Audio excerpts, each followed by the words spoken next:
Patay ang isang lola matapos bumangga sa isang bakod ang sinasakyan nilang pampasaherong jeep sa Albay.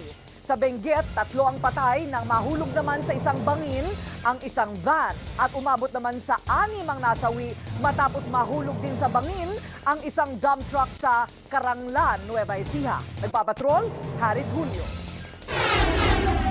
Napahagulgol na lang si Aling Marina nang makita ang bangkay ng kapatid na si Barangay Captain Lawrence Gahal ng Butaw, Jadi, Nueva Vizcaya. Dead on the spot si Gahal matapos mahulog ang sinasakyang dump truck sa bangin sa Caranglan, Nueva Ecija kahapon.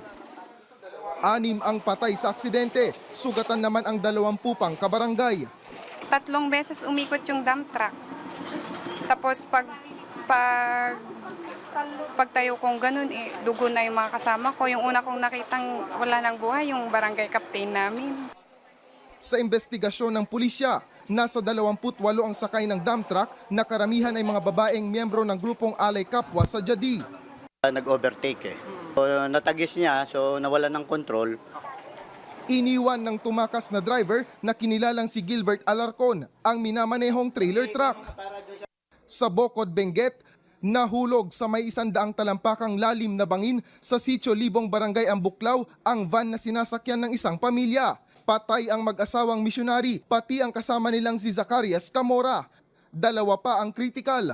Sa investigasyon ng mga pulisya, nawalan umano ng preno ang van habang binabagtas ang Ambuklaw Road.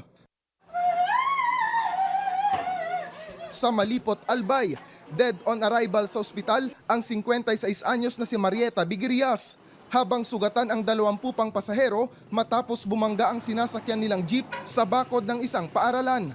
Nakunan ng litrato ni Elmer Brampio ang nakabulagta at dugoang estudyante na sakay ng jeep. Duguan din ang isang buntis.